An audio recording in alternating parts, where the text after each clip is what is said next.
I joined Inspiral Carpets in 1985, the band formed in 83.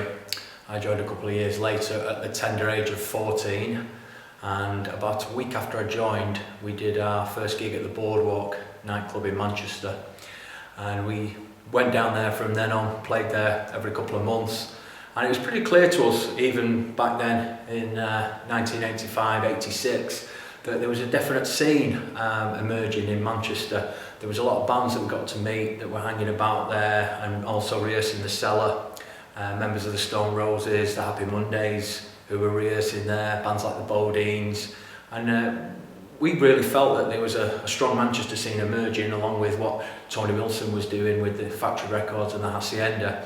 And it was shortly after that fashion magazine came down called ID from London, did the first piece, and this was the first I'd ever heard of anybody talking about a Manchester scene in the press. So there was a great camaraderie around 1987. We were supporting the Happy Mondays and the Stone Roses, where it was £1.50 in, £2 in. And by about 1988, all these bands were emerging and breaking through. And it just coincided with the explosion of acid house, which DJ Mike Pickering had unleashed in the Hacienda. So things really went crazy between sort of 88 and 1990. It wasn't just about the music, it was a big cultural revolution that was happening, and it was about, you know, acid house and the Hacienda and all the bands which are now known as the Manchester period of bands. I suppose it came to a head in about 1990. We headlined the GMX, which is now Manchester Central. We headlined that to 11,000 people, and also headlined the Reading Festival to 60,000 people. And all the bands then were kind of were big in Manchester, big in the UK, and we'd all had sort of hit records. And we all went off then to try and tour and conquer the world. We all went our separate ways, so kind of egos came into it, and it seemed like there was less of a Manchester scene after about 1990. It got so big that you could tell it wasn't going to last forever, and that there would be a backlash shortly after. But by that time, obviously, we were off touring America and Japan and Europe and travelling the world. I'd always been very interested in DJing, going back to the early days when I started to play the drums. I had a pair of turntables in my bedroom and just messed about on them for quite a while. And I got my first DJ gig at a pub in Oldham when I was about 16. I remember having to lie about my age to get the job, and started to DJ there and really enjoyed it. And I think maybe a year or two after that, I was invited down to a nightclub in Manchester called Home, which was on Juicy Street. And there was there was two big rooms. In the middle room, they had celebrity DJs on.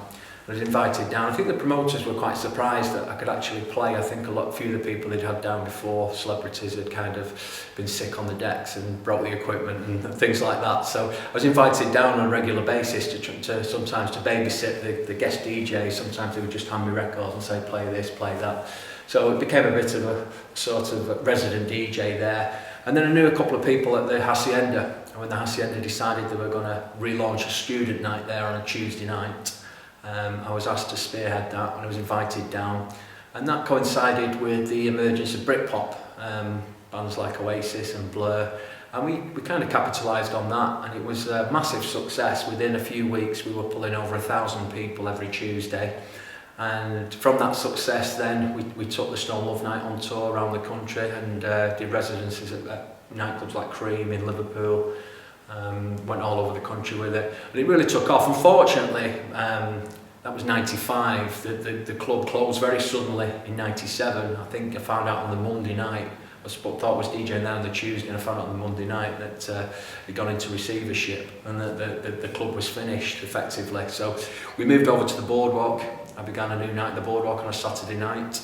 And I was DJing. My DJ partner was Jeff Hordley, who now plays Kane Dingle in the soap Emmerdale. So yeah, they were fun times. Manchester's musical heritage is second to none, really. If you look back, you know, you've had Ewan McCall, who sung Dirty Old Town about this area, about the gasworks across the road from where we are now. This place, Salford Lads Club, you know, the bands like the Hollies, they learned to play banjo here, formed the band here, rehearsed here, they were all members here. They still got Graham Nash's membership card here. So yeah, and then Herman's Hermits, Freddie and the Dreamers, the Bee Gees lived in Chorlton, not far from here. And then your pioneering clubs like the Twisted Wheel Club, which brought rhythm and blues to Manchester and was basically the birthplace of the Northern Soul scene. And then obviously Tony Wilson with what he's done, and TV presenter at Granada, and puts his job on the line by putting the Sex Pistols on TV and causes a national outrage, and that inspires the next wave of bands then, like The Fall, The Smiths and Joy Division, and that then inspires bands like my band, Inspiral Carpets, Happy Mondays and Stone Roses, that were all inspired by those 80s bands. And then, it's been well documented how our ex-roadie Noel Gallagher was very inspired by going to a Stone Roses gig, and then decided that that was for him and he wanted to be a musician. So, Oasis went on to influence the world, but it was all kind of everything that's gone before it, and everything leads on. There's a thread that goes through all the bands, and we're very, very creative people here in Manchester. We couple that with the amount of rain that we get. I think it makes people want to pick up an instrument and form bands, because it's a good way to pass the time. So it's it's massive musical heritage here. Yeah, if people come on one of my music tours, the walking tour especially, they'll be guided around Manchester. They'll see both sides of Manchester. The old industrial side, Knott Mills it used to be called, which is now Deansgate. It's very residential, but years ago that's where all the music venues started, in the old cotton mills. So they'll learn about how Manchester's natural history paved the way for Manchester's musical heritage, and a lot of the industrial buildings, the old cotton mills, made a nice natural environment for the music business to flourish, because a lot of these mills were turned into music venues, studios and nightclubs. As that area has now been redeveloped, a lot of the music venues have now been pushed up towards the Northern Quarter area, so you'll see that side of Manchester as well, and the new and the old. And also, I think what people always say to me is they really enjoy the personal tales and anecdotes from my experiences from playing at these venues, and also playing there as a DJ. I started off doing the walking tour in about 2007, and then developed that into specialist tours such as the Smiths Morrissey tour, where we get to come inside this magnificent building here, Salford Lads Club, and see this place, the Smiths room, which is a room set up as a shrine to the Smiths. So you've even got one of Morrissey's shirts on the wall there. I do a Joy Division tour also. We go out to Macclesfield and see where Ian Curtis used to live and where he worked and his schools. And also a bit later on, which is becoming more popular, especially with the younger crowd, is the Oasis tour, where we go out to Burnage and see all the places that inspired the band, and we go inside Sifter's record shop, where the brothers used to buy all their records from. And so that's becoming more and more popular. The Stone Roses tour, do some special one-offs when there's big concerts happening in Manchester. Recently when Morrissey played in Manchester, we had an open-top double-decker bus with 84 people on it. Britain Rocks is basically a consortium of music-based tourist attractions from around the country. The idea being that we could team up together and present these attractions as one big sort of music holiday package with accommodation, and every day scheduled, 5-day tours scheduled with things to do all day. The way we look at it is everything in the past has kind of been very territorial of people, the people in Liverpool doing the Beatles things, and I've started here in Manchester, and everybody's been taking care of their own little parts. And what we realise is that probably 80% of my customers come from overseas tourists, and they really look at the UK and England just being a small island really, where everything's very accessible.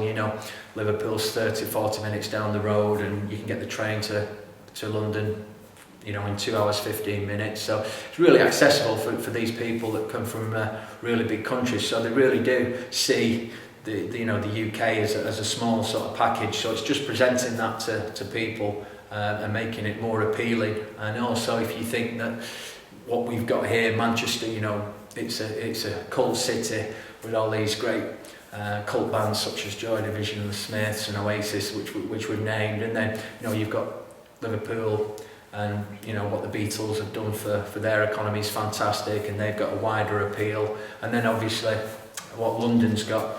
You bring that all together, and you really do have a package for tourists from overseas that appeals to all ages.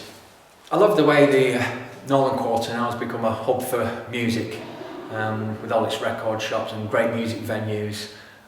You know, when Tony Wilson put the Dry Bar in there 20 years ago, I think only he envisaged the Northern Quarter being what it is today. And I think it's amazing now that all these old pubs down Oldham Street all have live music venues, all have live music rooms, and you know there's all this live music going on, which is, I believe, how it was in the mid-19th century down around that area. So it's really come round, and really exciting to walk down Oldham Street and be able to choose from all these great different venues, night and day as well. You know, anybody can walk in there any night of the week and watch 2 or 3 bands playing each night. And then we've got venues like the Deaf Institute, you know, a fantastic piece of architecture, just the right size, 300 people, so lots of people get to see the big acts playing there early in their career. You know, a lot of the up-and-coming bands want to play there. Some great bands that are coming through at the moment are the T Street Band, who are actually from Liverpool, Deadbeat Echoes, a local band, and a band called the Minx, and there's also a singer-songwriter called Danny Mann, who is a great lyricist, and he writes all about northern places and northern humour. He's very witty.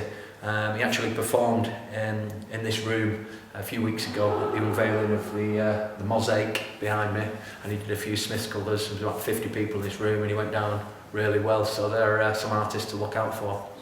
I was born in Salford, not too far from here, and about the age of 5 we moved to Oldham, so I grew up in Oldham, but always considered myself a Mancunian really. Me and my friends, we supported Manchester teams, and any recreational time we had was spent in the city. So we really felt like we were Mancunians, and Manchester always had more appeal than Oldham. It always seemed brighter and livelier. There was always more going on.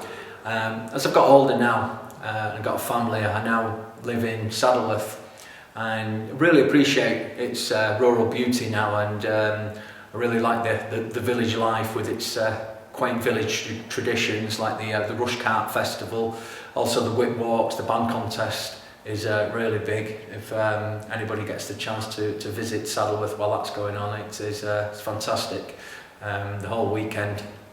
And also as well, you know, I've got the best of both worlds, because I can jump on the train, be in Manchester within 30 minutes, you know, and can be enjoying a nice pint outside Shambles Square, or record shopping in the Northern Quarter, or you know, catching a gig, or going to maybe the City Art Gallery, which is always fantastic and inspiring. So yeah, I feel blessed really that I've got the best of both worlds.